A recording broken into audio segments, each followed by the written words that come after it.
Hello, welcome to Locked On Sharks, the premier hockey podcast of your favorite team in the Bay Area. And the Sharks find their winning ways, find some offense as they shut down the Sens in a 5-1 victory. So we're going to talk about the Sharks, Erik Karlsson's brilliance, and kind of how this team's starting to look now. So all that and more on today's episode of Locked On Sharks.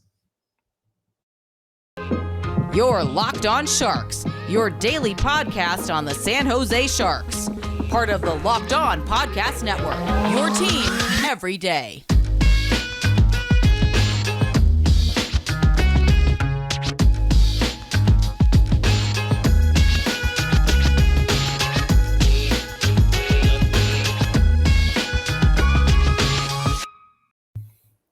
I'm your host, JD Young, contributor at Fear the Fan, San Jose Hockey Now. I want to thank you for making Locked On Sharks your first listen. We're free and available wherever you get podcasts. And of course, you can watch this bad boy on YouTube as well.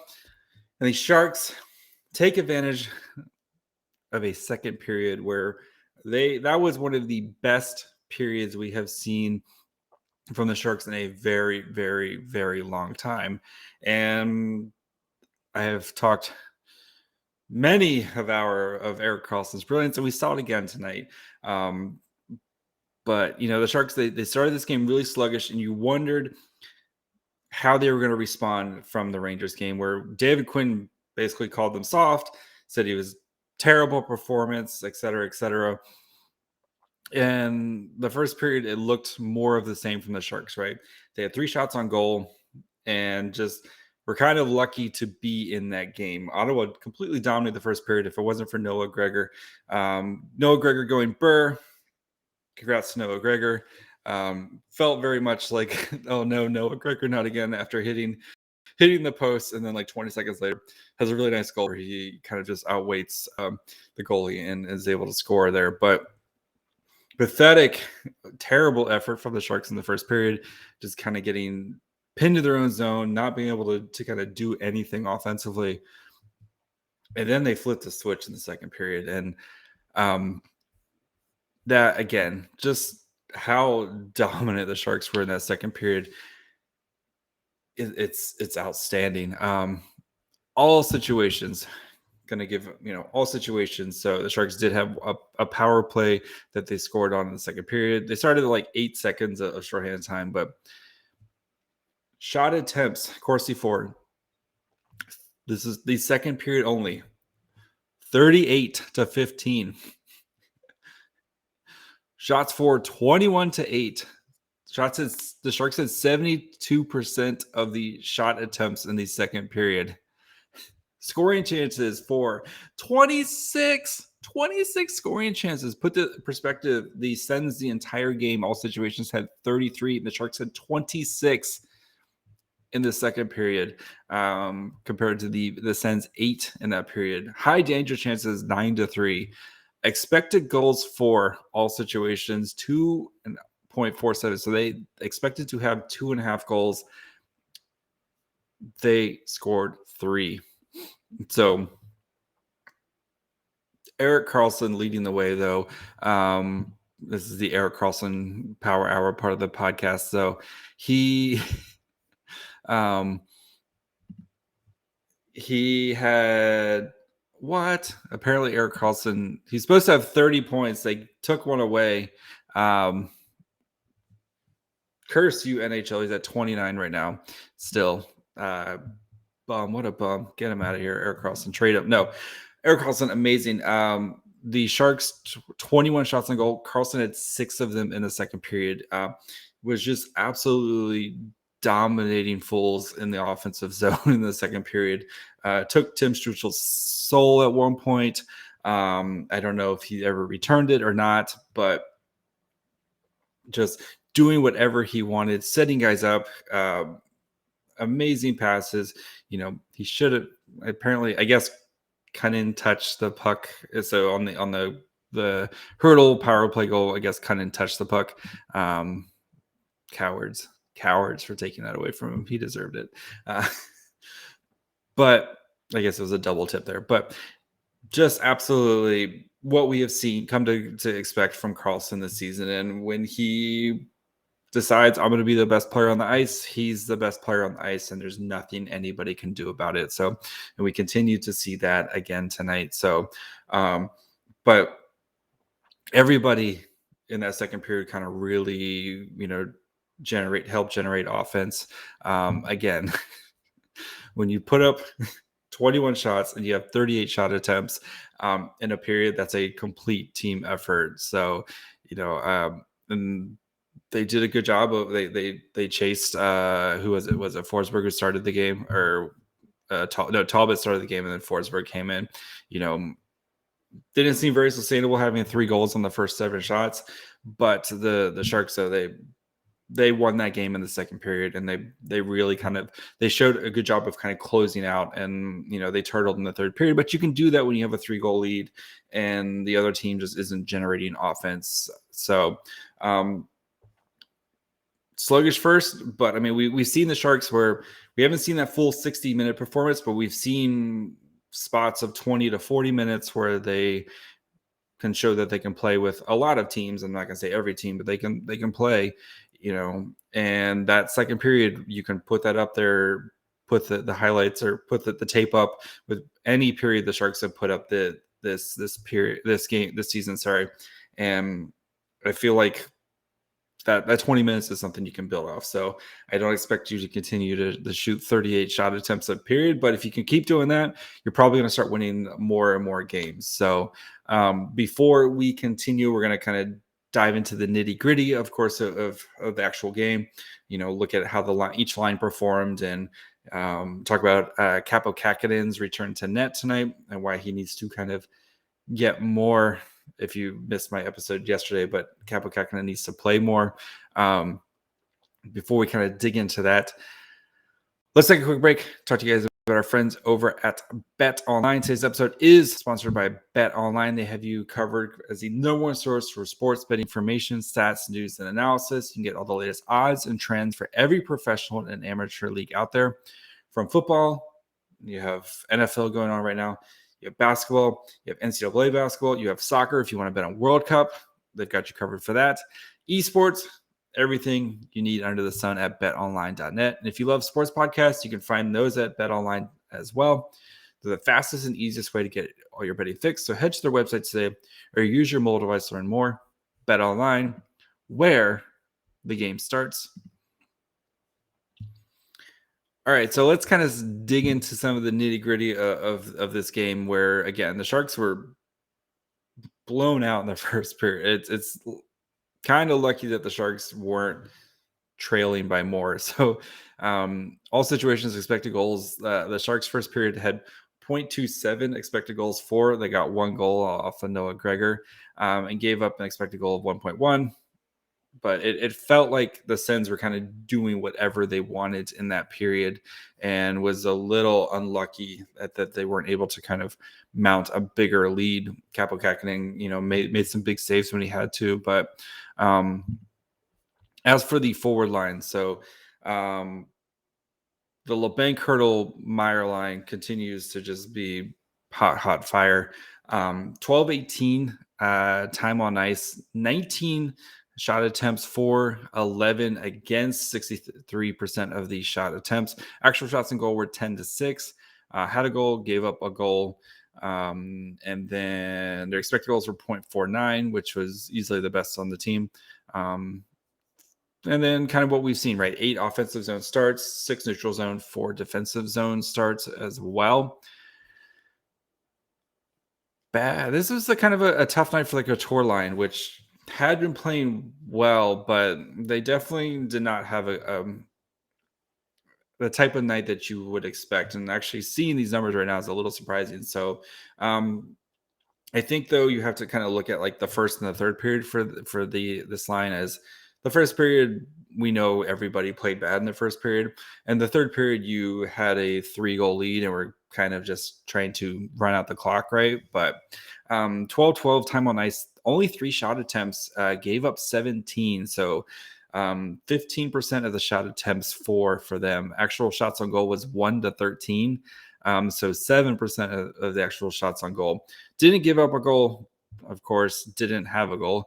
And then the expected goals allowed was actually was 0.9. So they actually almost that was out of all the lines, that was kind of the worst of them. But a little worrisome there. They did, of course, 7 defensive zone starts, 2 offensive, and then 5 neutral zones. So David Quinn continues to rely on this line to kind of hold down, play those tough defensive zone minutes.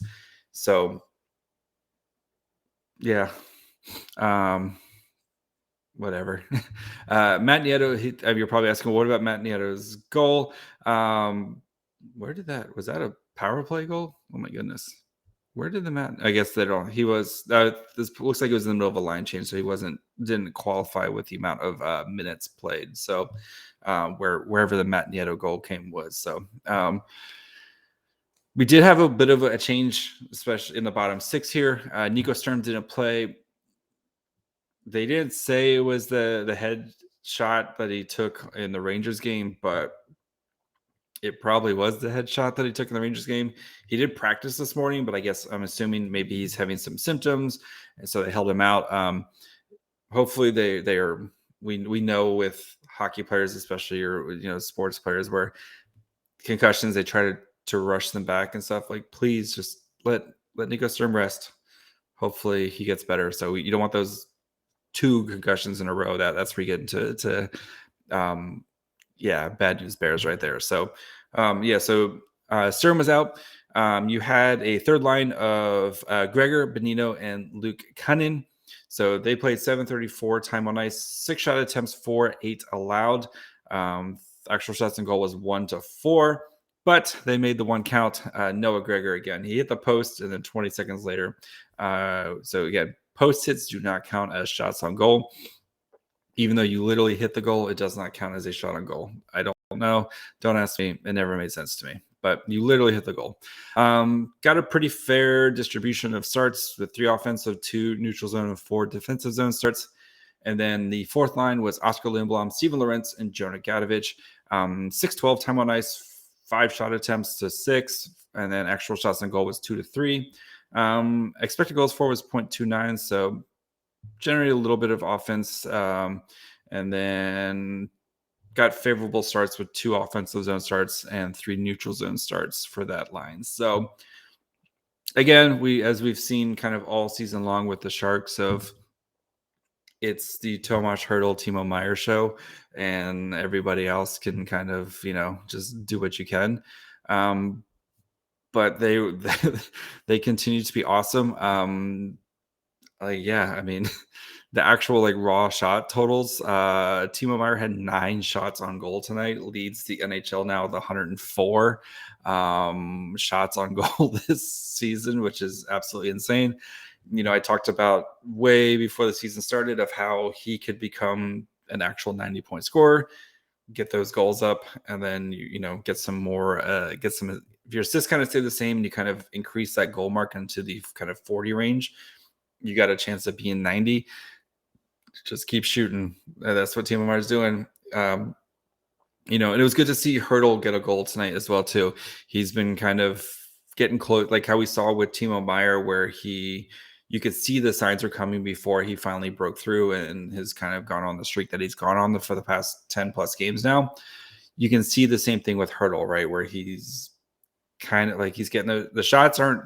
I'd like to see Hertl shoot a little bit more. I think he's kind of deferring to Timo Meier a little bit too much.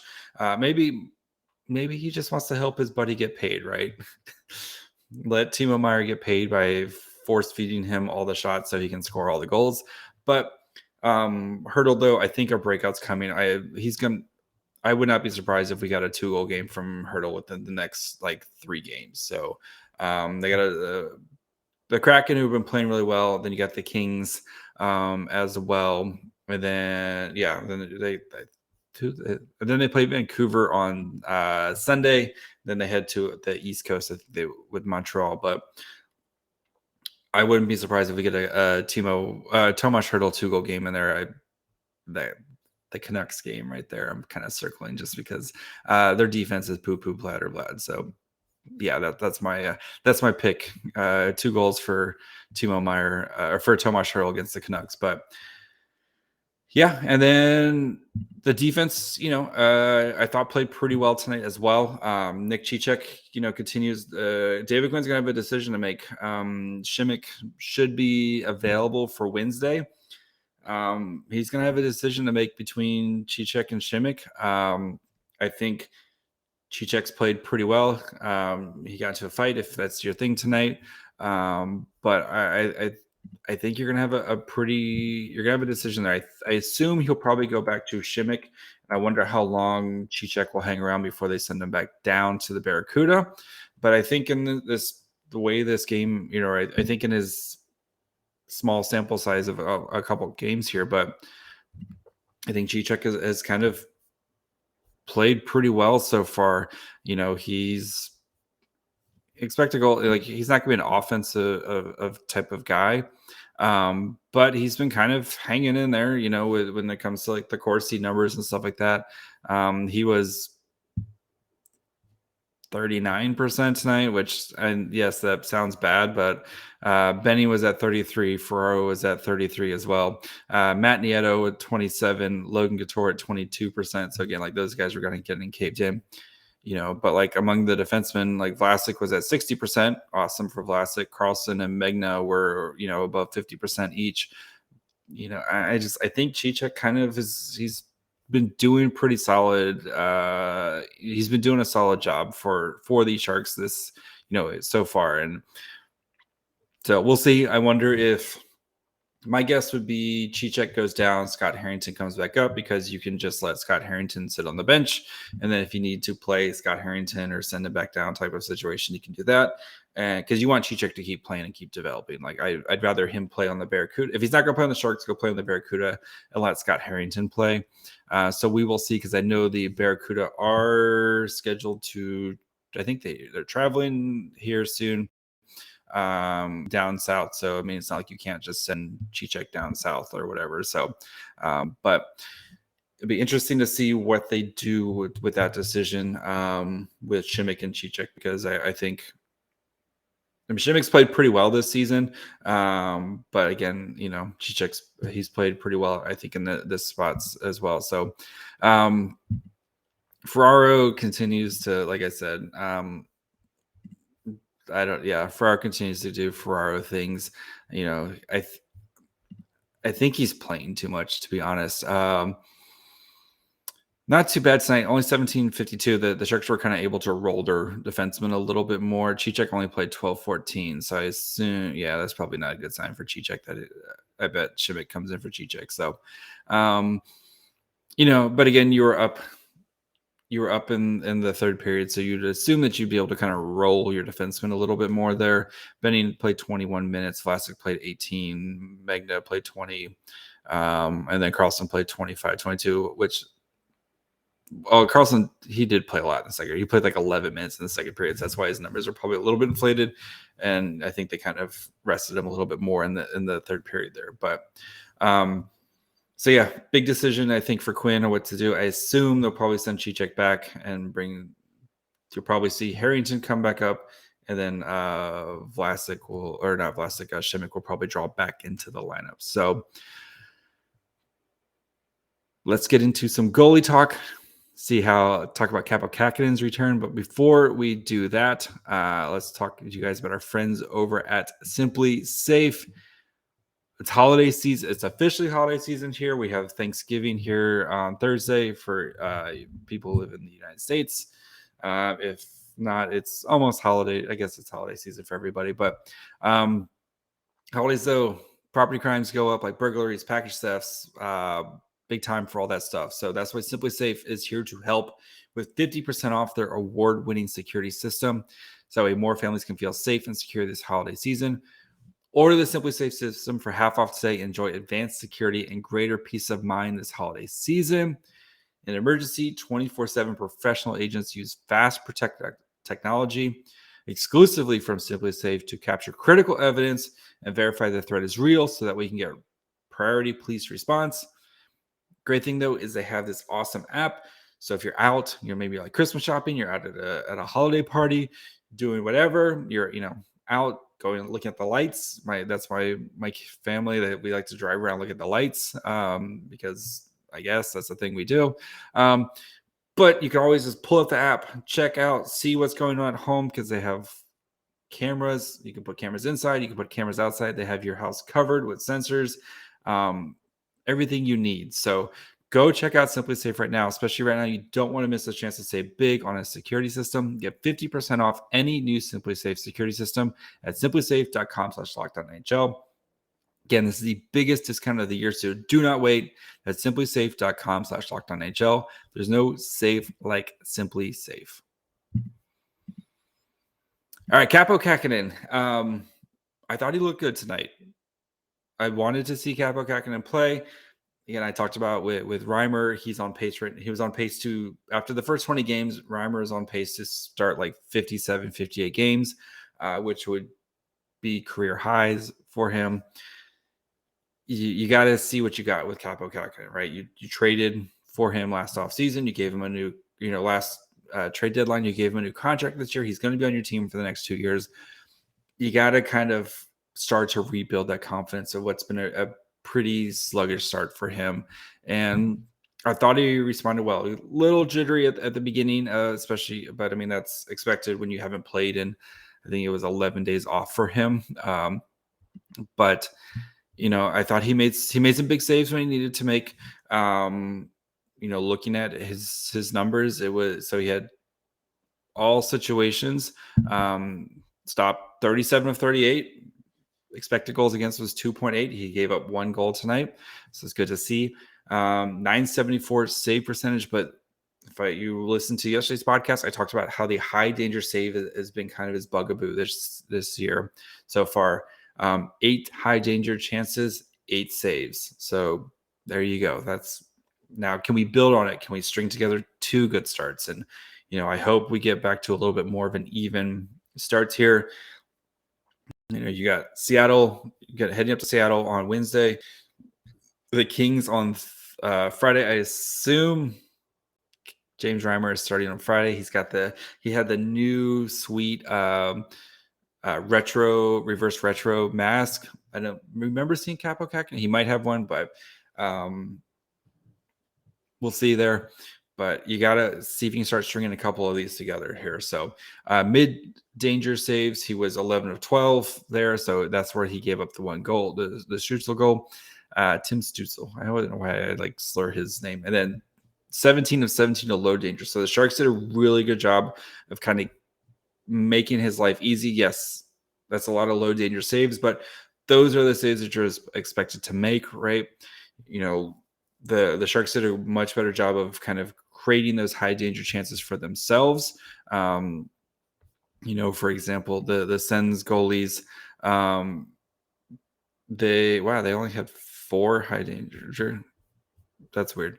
All situations. So kind of the same thing. So the Sharks had 9 high danger shot attempts, while for Forsberg and Talbot, and Talbot had 0 high danger saves, and Forsberg, he did have 7. But the mid-danger ones were what killed Talbot tonight, he had 3 mid-danger saves on 5 shots against. Poor Talbot had a rough night tonight. But that's for I think the Sharks, like I said, with the defense, they did a good job of kind of pushing the Sens out a little bit and keeping them from getting those really good quality chances and kind of forcing them to kind of shoot from the perimeter, where Kaapo Kahkonen is much better with those kind of low danger chances. So hopefully, again, this is a stepping stone opportunity for Kaapo Kahkonen. I would like to actually, he played really well tonight. I would throw him back in there against the Kraken. We'll preview that game tomorrow, but I think this is a good opportunity for him to kind of build some momentum. And I know the Kraken are off to a really solid start this year, behind Martin Jones, kind of rediscovering the fountain of youth there. But I think it's a good opportunity for Kaapo Kahkonen to kind of build off this, especially after having 11 days off, to kind of get your head right, kind of refocus, work on what you needed to work on. And, maybe it's a combination of, technical things, and then just kind of refocusing your energy and refocusing, on the mental side of it. And we know with athletes where it's 90% mental for them, and then 10% just the physical things. So hopefully, sitting kind of behind Reimer and letting Reimer, kind of take the load right now. And now maybe Kaapo Kahkonen can kind of repay the favor and take some of these games and ease the load off Reimer. So, yeah, but I was pretty impressed with Kaapo Kahkonen tonight. Made some big saves when he had to. There was one of the power plays where Tim Stützle he got a pass and was just kind of screaming down the side, and Kaapo Kahkonen stood tall, kind of was able to slide over, hug the post there, and shut down a nice Tim Stützle. I'm so glad the Sharks didn't draft him just because I wouldn't be able to say his name. I'm sure I'd get it by now, but I just like kind of slur his name for some reason. But for Timmy Superstar, shout out to the Sens guys there. He did a good job of shutting down a really prolific scorer in Stützle. So yeah, so that's going to be it for me tonight. Be back tomorrow. Going to get you guys ready for the Kraken game. And then maybe tomorrow night, keep your eyes on your feed. You might have a special drop. It'll be tomorrow, or it might be on Wednesday. Aaron Dell is joining the show. So got him scheduled for tomorrow. Going to talk to everyone's favorite Frozen adjacent character, Aaron Dell. Kind of talk to him about what's it like being kind of the dad on the team with a bunch of children running around. So really looking forward to that interview. So make sure you guys check on your feed. So you're actually probably gonna have 6 episodes. So I'll have a recap for you guys on Wednesday night after the Kraken game. Get you guys ready for the Kings game on Friday. And then who knows, maybe there might be some fun stuff. Actually, Friday I'll be doing live viewing of the game. So so guys, keep an eye out. Follow me on Twitter at myfryhole. You can follow the show on Locked On Sharks at Twitter, Facebook, Instagram. Listen, Apple, Spotify, Odyssey, Amazon Music. When you're done with this, go check out the Locked On Sports Today podcast. So for your second listen, check out Locked On Sports Today. From the games that matter the most to the biggest stories in sports, go beyond the scoreboard, behind the scenes with local experts and insights only Locked On can provide. Locked On Sports Today, available on this app, YouTube, and wherever you get podcasts. And that'll do it for me. Till then, bye, friends.